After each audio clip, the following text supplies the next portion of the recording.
Welcome back to the Caregiver Minute, where every weekday family and professional caregivers gather to refine their skills, gain inspiration, and prepare to serve. I think this is a truly exciting time to be alive. One reason for that is that so much research about the brain and the body and how the whole physical system works is just exploding. I try really hard here on the Caregiver Minute to share some of the updates with research so that you can stay at the cutting edge and understand things that can be helpful to the people that you're serving and things that are helpful to you. When researchers, coming from different angles and different fields, start drawing similar or identical conclusions, it's a sign that we're probably zeroing in on something very important. And I'm seeing that happening more and more related to brain health. People who are researching anxiety and depression are coming to the same conclusions that researchers in the Alzheimer's field are coming to, even though they don't normally collaborate directly. That's an exciting thing to me. So let me explain a little bit what I see going on. More and more researchers are discovering that poorly functioning mitochondria and a fired up immune system are driving all sorts of things from Alzheimer's to mental health challenges. There's a formula that you might think of that I think is a helpful framework when we're asking the question, what could we do to help people do better? What could we do to help ourselves function better when it comes to our brain health? The formula is IA over E. IA is innate activation, or you could think of it as immune activation. E is energy production. And the switch that controls all this is the mitochondria. Traditionally, if you go back to high school biology, people think of mitochondria as like batteries in the cells, energy producers, and that was the fundamental process of mitochondria, pretty basic part of the human body. Newer research shows mitochondria are far more complex than we thought, and they actually function as a switch. Dr. Robert Naviu, an MD, PhD researcher at UCSD, wrote a paper in 2014 titled The Cell Danger Response. And he talks about mitochondria functioning as a switch for the immune system. When the immune system is really activated, energy production drops, and you have some brain fog, and you just don't feel good at all. Things don't work very well when the immune system is fired up because all of our resources are going into fighting whatever got it fired up, whether it was a blow to the head or a virus or bacteria or anything else that got the immune system fired up. When the immune system switches out of cell defense mode, it goes back to energy production.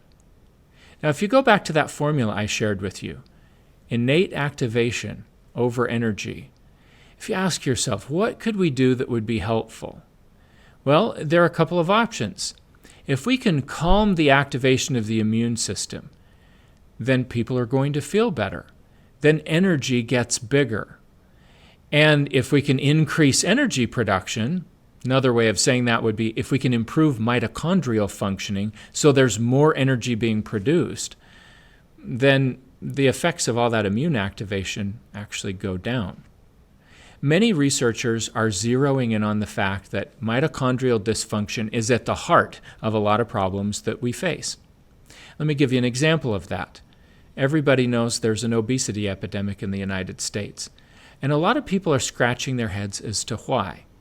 Now, one reason why is that a lot of people eat tons of processed food that's not real food, and it's very high in carbohydrates and refined sugars, and that stimulates a lot of insulin resistance. The pancreas has to work overtime to deal with that abundance of glucose in the system, and that doesn't serve us well over time. But that can't be the whole story, because if you go back to the 70s and 80s and look at what people were eating, especially kids, a lot of kids ate tons of junk. I remember all the sugar cereals from back then and all the Kool-Aid that people consumed. There was a lot of sugar in the diet back then, and yet, if you look at children, there were not nearly so many overweight children. And mental health seemed to be a lot better in those days. You certainly didn't have the rates of autism that we have now. What has changed? One thing that researchers are zeroing in on is all sorts of neurotoxic chemicals that have entered our environment in the last few decades that literally damage mitochondrial functioning. High stress also damages mitochondrial functioning. Having too much of a climate-controlled world can impair mitochondrial functioning. There's no reason for the body to have more or bigger mitochondria if we live in a climate-controlled house and drive in a climate-controlled car to a climate-controlled school or office building, and we don't have to be so resilient. There are many things in the modern world that keep us from having good mitochondrial functioning. So maybe one of the things driving the obesity epidemic is that metabolically, we're just not working as well as we should. Switches are sort of gummed up, if you will, in addition to the things that we're eating that are throwing gas on the fire. When it comes to mental health, improving mitochondrial functioning makes a huge difference. Dr. Christopher Palmer is an assistant professor of psychiatry at Harvard Medical School, and he also runs the continuing education programs at McLean Hospital, one of the premier mental health hospitals in the world. He recently published a book titled Brain Energy, in which he talks about his research related to improving mitochondrial functioning and how that's helping people with all sorts of mental health conditions to see lasting improvement. We're talking they're getting off medication in conditions that nobody thought that there was even a great treatment for. Things like schizophrenia or schizoaffective disorder or bipolar disorder. So what's he doing to improve mitochondrial functioning? He actually turned to a diet that was invented 100 years ago to help epileptics quit having seizures. It's called the ketogenic diet. You've probably heard of it as the keto diet, which people are using for weight loss these days, and it can be helpful for that. But fundamentally, the ketogenic diet mimics a fasting state. In a way, it tricks the body into thinking that it's fasting. And when the body's fasting, there's a lot of cellular repair, and there's a stimulus to produce more and healthier mitochondria. In many ways, a fasting mimicking diet, like the ketogenic diet, improves brain functioning because it causes a lot of cellular regeneration and repair.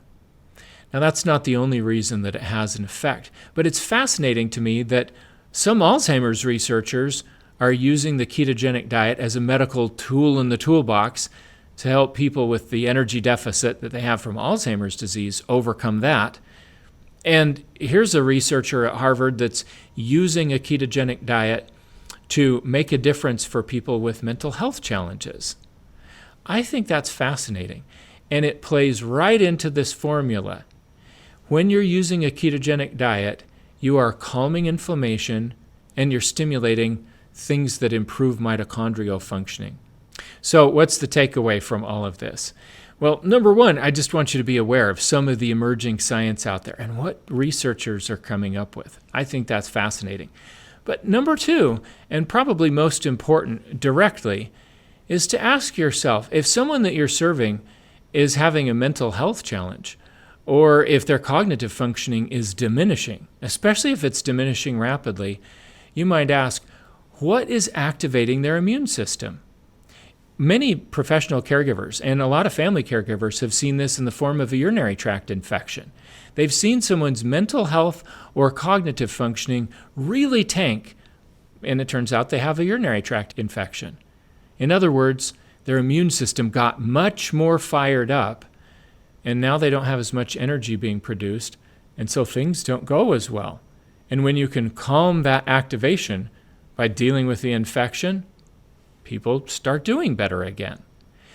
If you can do things to increase energy, like physical activity, or really good deep restful sleep, or staying well hydrated, or using medical devices that stimulate mitochondrial functioning directly, then that makes a real difference for people, and it changes things in the equation.